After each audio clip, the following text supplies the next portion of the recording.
They dragged my mother's name through the mud, and I put everyone in their place. My name is Daniel. I'm 33 years old, and I'm writing this because I know many people go through similar situations, but often don't have the courage to share it. A little over a year ago, I was in one of the most contradictory moments of my life, about to get married and completely devastated by the loss of my mother. I worked at a tech company, was financially well off, had my own home, and everyone around me said my life was perfect. But no one knew the emptiness I carried since my mother's accident. Before everything happened, I had always been the guy who avoided conflict, always seeking peace and trying to please everyone. I thought that was what made me a good person. My life before was simple and peaceful. My mother was my safe haven, my reference to everything that was right. She had a huge heart, and since I was a child, I saw her helping people without expecting anything in return. When I started dating my ex-fiancée, she welcomed her as a daughter. Not just her, but my ex's entire family. My mother helped financially, took care of her siblings, even signed an important document for them to get a loan. I thought all of this was viewed with affection. So, when she passed away, I believed those people would do everything to honor her memory. But what I experienced was just the opposite, and that's when everything began to crumble. The first few weeks after my mother's death were a blur in my mind. I was grieving, trying to stay functional so I wouldn't completely fall apart. My ex-fiancée seemed like a support system at that moment, calling me, visiting me, telling me she understood my pain. That's what made me believe I was with the right person, that she would be there for me through the hardest times. So, even though my heart was still aching, I continued with my wedding plans. I thought maybe focusing on that would help me fill the void. And for a while, I convinced myself of that. But little by little, small behaviors began to bother me. Sarcastic comments about my mother, jokes about me being too clingy, and trying to avoid conflict, I simply ignored them. But everything took a different turn at the engagement party. It was supposed to be a night of celebration, the beginning of a new phase. Her family had organized everything. In the house, my mother had helped finance. I was nervous, partly because I missed her, partly because something in the air didn't feel right. During the speech, my ex's parents started making jokes about my mother, calling her nosy, saying she meddled in everything, and laughing as if it were the most normal thing in the world. I froze. I looked around and saw forced laughter, uncomfortable looks, and there they were, mocking the woman who had done so much for them, mocking the one I loved most. My stomach churned, my head began to spin. I realized then and there that everything I believed about these people was a sham. I stood still, my hands shaking and my throat dry. Part of me wanted to believe it was a misunderstanding, that someone would soon realize the absurdity and change the subject. But with each new joke, each mocking laugh, I felt my patience wearing thin. I looked at my fiancée, waiting for some sign, any indication that she, too, thought it was wrong. But what I saw was a smile that split me in half. It was as if she were enjoying herself, as if this were all just another funny moment to get a laugh out of. In that instant, I knew something had broken inside me. The image I had of her shattered before my eyes. I don't remember exactly how I got up, but suddenly I was standing, grabbing the microphone. My heart was pounding so hard, it felt like it would explode. I felt every eye turned to me, some surprised, others just curious. I took a deep breath and began speaking. I talked about my mother, about everything she had done for that family. I shared details that perhaps half the room didn't even know. How many times she had helped financially, how many nights she had stayed to babysit my fiancé's siblings so they could go out and have fun. And I concluded by saying, with all the firmness I could muster, that there was no way I would marry someone who would allow my mother's memory to be disrespected. The silence that fell over the room was deafening, but for the first time in a long time, I felt I was doing the right thing. The reaction was immediate.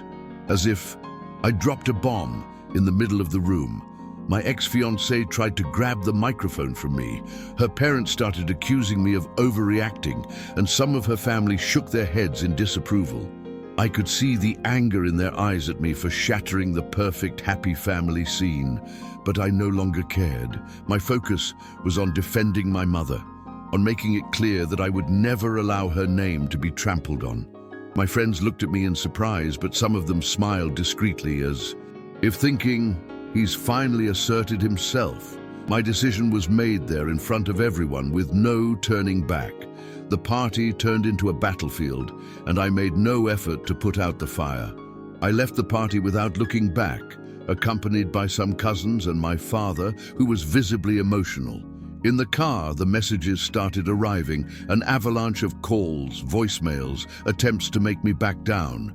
My ex-father-in-law yelled in the voicemails. My ex-fiancée cried, saying I was destroying everything over a joke. But I felt no regret, just a strange mixture of sadness and relief. Sadness because it was the end of a cycle I had idealized, and relief because I was finally seeing the truth. That night, I went to sleep heartbroken, but with a clear conscience. And that, for the first time in months, brought me a peace I couldn't even remember. In the following days, I experienced a veritable emotional roller coaster. My phone was non-stop. Half the messages were from people congratulating me on my courage, saying I'd honored my mother's memory. The other half came from my ex's family, trying to turn the tables, accusing me of being ungrateful, immature, saying I'd ruined their daughter's life. They conveniently ignored all the humiliation they'd caused. My ex-fiancée called me crying, saying she hadn't realized that she'd been swept up in the situation. But it was too late, because I remembered all the little things I'd ignored, all the microaggressions against my mother I'd overlooked. This was the truth I needed to face. I'd been cheating on myself for a long time. There were moments when I almost gave in, moments when the loneliness weighed heavily, when I wondered if I was making a rash decision. But whenever those doubts arose, I remembered the look of disdain I saw on her face that night, the laughter that echoed as she mocked the one who raised me with so much love. And then I returned to my center. My father was a great support to me. He said something that stuck with me. Son, sometimes it's better to be alone than in bad company, and no one who disrespects their mother deserves a place in your future. I knew he was right. The pain would pass, but the regret of having tolerated it would remain forever. And I didn't want to carry that burden. That week was a turning point. I decided not only to end the engagement, but to cut every ties that bound me to that family. I canceled everything: the wedding venue, the honeymoon, the photographer. I lost money, of course, especially the deposit on the venue, but I knew my dignity was worth much more. I asked for the ring back, and after much resistance, she finally gave it back. It was as if each step I took to sever that bond gave me back a piece of myself. I realized how much I had lost myself trying to please people who never truly respected me. And that was when the true breakthrough began. It wasn't just about ending an engagement. It was about reclaiming who I was before I sacrificed myself for others. I began to reconnect with myself in simple ways that were deeply meaningful. I started visiting my mother's grave more often again, without the burden of shame I'd been carrying. I reconnected with old friends, the ones who had always quietly warned me, but I ignored them. I also allowed myself to feel everything: the pain, the anger, the relief. I repressed nothing. There were days I cried myself to sleep, and days I laughed alone, remembering the good things my mother taught me. Over time, I began to understand that my biggest mistake had been normalizing disrespect. And that was exactly what I was fixing, rebuilding my self-esteem brick by brick, at my own pace, in my own way. As the months passed, the pressure from my ex-fiancée's family eased. When they realized I wasn't going back, they began to disappear, as if they'd never been a part of my life. I confess that at first their silence felt strange, but then it became a relief. I needed peace. I needed space to rebuild myself. I began investing more in myself, in hobbies I'd neglected, like photography and hiking. It was like relearning how to breathe. With each small achievement, a new trail hiked, a well-taken photo, I felt more whole. I no longer wanted to live to please anyone. I wanted to live in a way that would make my mother proud, even when she was no longer here. It was during this period that the greatest transformation took place within me. I understood that respecting my mother's memory was, in fact, respecting myself as well. Everything she taught me about character and generosity couldn't be discarded for convenience. I began to better filter who I let into my life. I learned to say no and set boundaries. I also became more attentive to the small signs I'd previously ignored. I understood that those who don't respect our origins and our pain also don't respect who we truly are. And most importantly, I realized it's better to walk alone, with dignity, than surrounded by people who belittle us. At the end of the year, I did something I'd been putting off since my mother passed away. I traveled to a place she'd always dreamed of visiting. It was a simple trip, nothing luxurious, but full of meaning. I remember sitting by a lake at dusk, feeling the wind on my face, and for the first time in so long, feeling true peace. It was as if I'd finally freed myself from everything that held me back, from other people's expectations, from invisible pressures, from the burden of always having to please.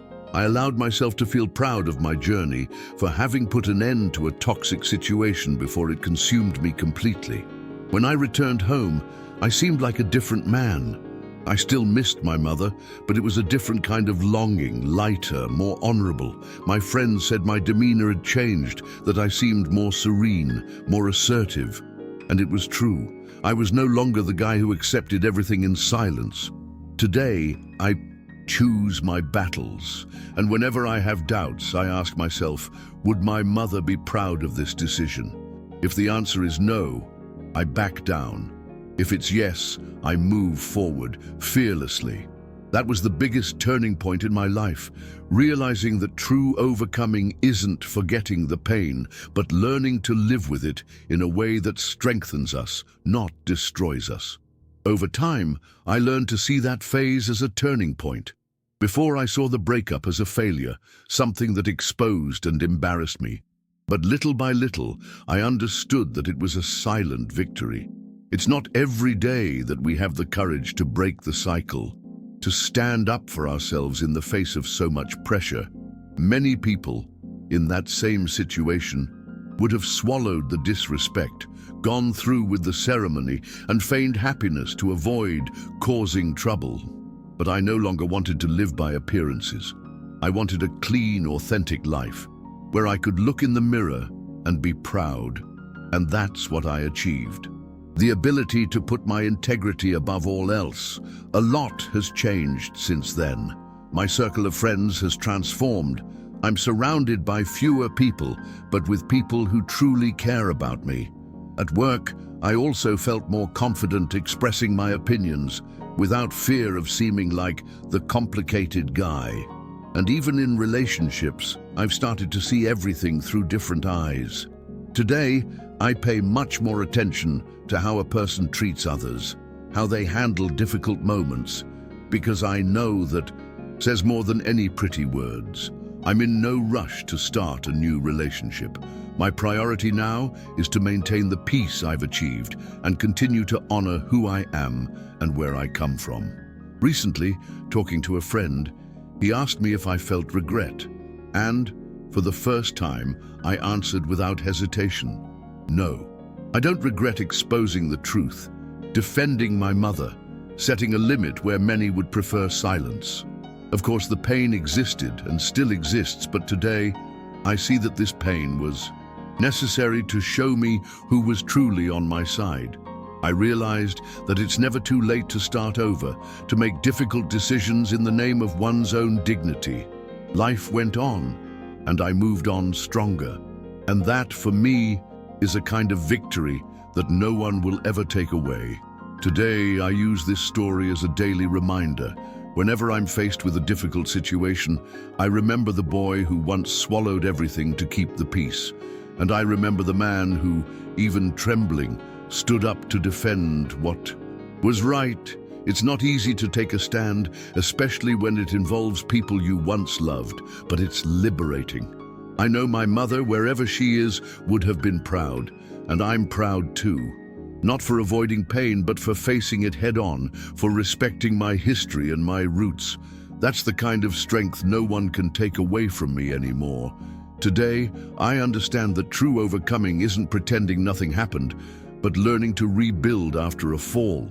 It was a slow process, full of setbacks and bad days, but I came out the other side more whole. I returned to dedicating myself to the things that make me feel good. I valued my true family even more, and I learned to filter who deserves to be by my side. Sometimes loneliness is better company than toxic people. It wasn't a fairy tale, it wasn't easy, but it was real. And every small choice, every limit I learned to impose was a personal victory that transformed me profoundly. If I can take away any lesson from all this, it's this. Don't let the fear of losing someone make you lose yourself. Don't accept less respect than you deserve, especially when it involves someone you love and who is no longer here to defend themselves. Life has taught me, the hard way, that dignity is not negotiable. I don't have all the answers, but today I live with much more peace, a clear conscience, and the pride of having honored the memory of the person who loved me most in this world. And that, as simple as it may seem, was the greatest gift I could give myself.